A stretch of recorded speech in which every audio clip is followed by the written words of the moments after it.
Hello out there in virtual machining land. Just going to give a quick talk on the vertical milling machine. In your tech book, it's section 6-1, and let's learn about it. It's actually how the CNC vertical machine is based on the same machine.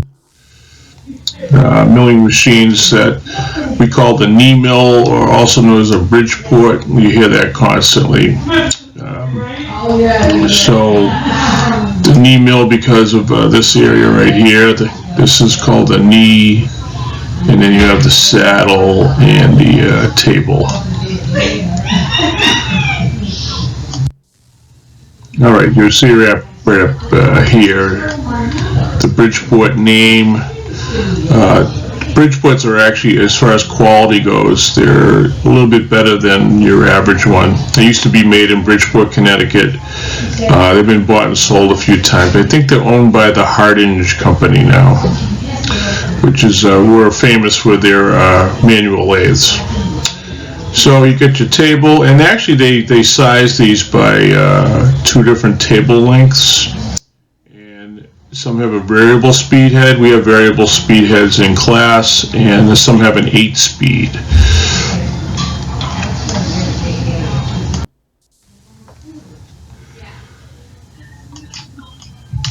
Okay, so on the knee, this is the adjustment, very good at, accurate adjustment in thousandths of an inch.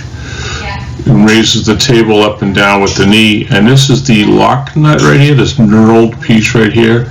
You want to make sure that that's locked down, or this is going to wander around.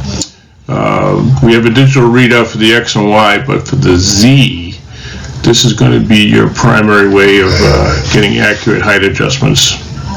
And also notice this is the lever for that, and this is the engagement. So we try not to leave it engaged just in case we bump into it, so because we might move this like a couple thousandths.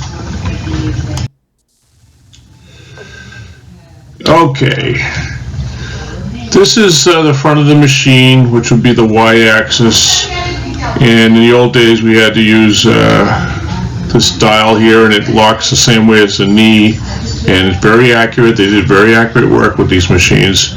Well, you had to account for backlash because the dial doesn't, it's just doing the movement of the hand wheel, not how far the table goes.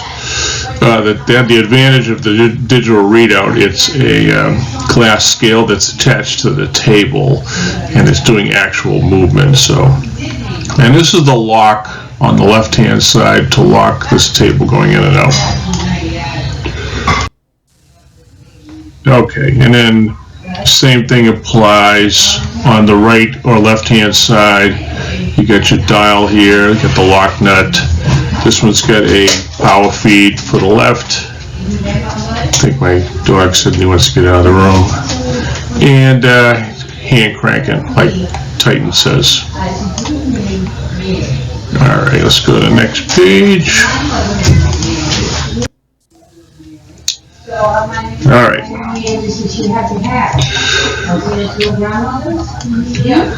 This is known as the turret, like a tank turret.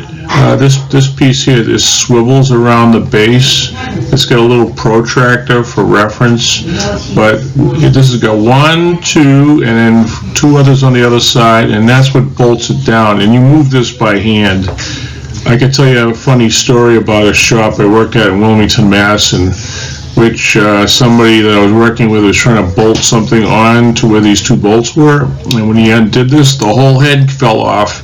There's a cross brace inside here, and it turned out it was broken on one side, so nobody got hurt. It's a kind of a funny story we like to tell. So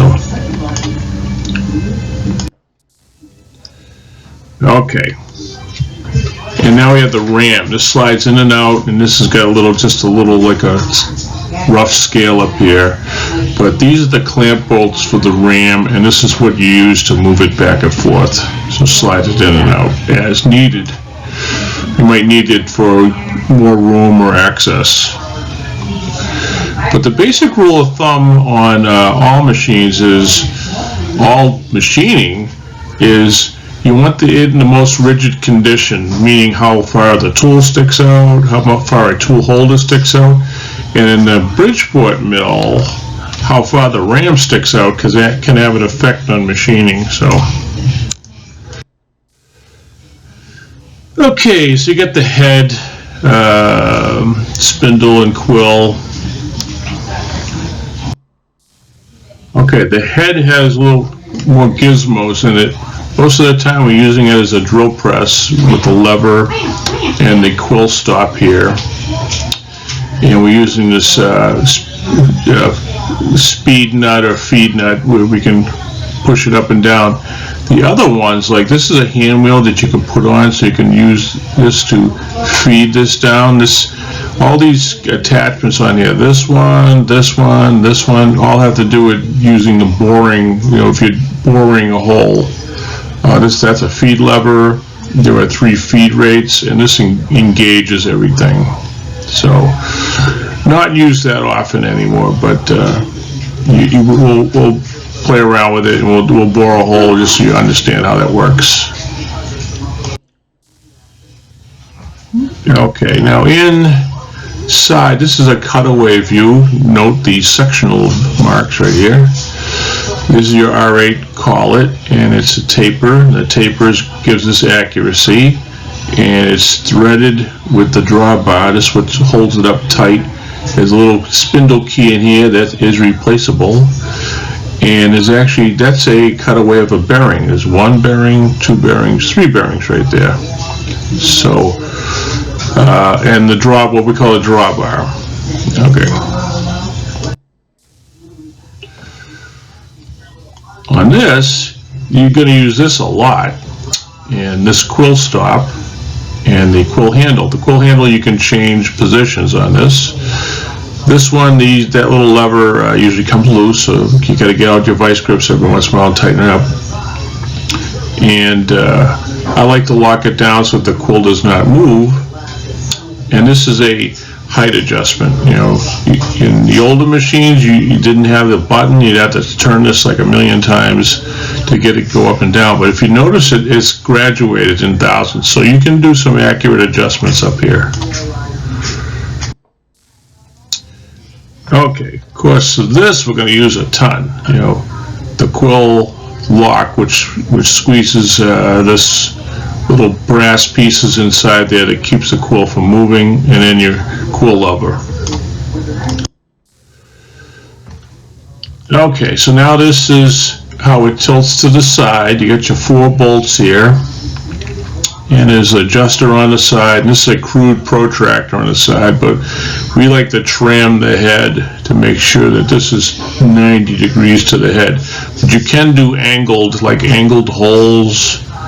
You can set up a fixture that's at the angle, or you can tilt the head so it's at the angle. That would be one way of using it.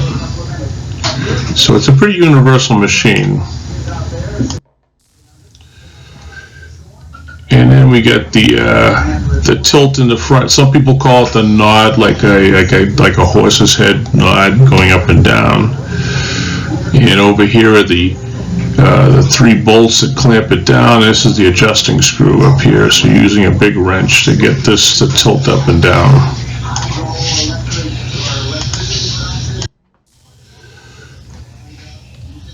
But we love these things, the digital readout.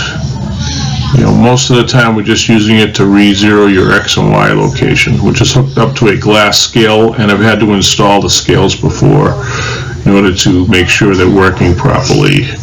But this is like the best thing in the world for a Bridgeport. And then you get your power feed over here. It's pretty self-explanatory. Turn the lever to the left, it's going to go that way, to the right, and this is your speed adjustment, so you got to be careful, especially if you hit it by accident. So, and then your power drawbar. We have a power drawbar on the track mill, but you can adapt any Bridgeport with a power drawbar.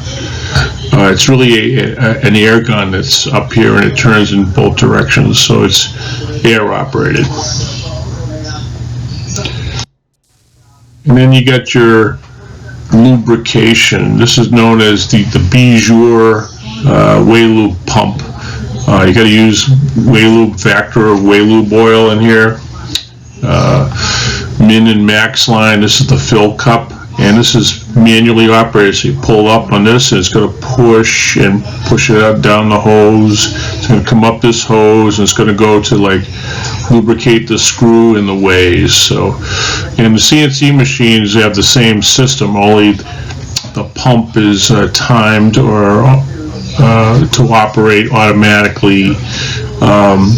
A lot of machines out there use the same exact way oil, and ours has a newer machine with a grease system.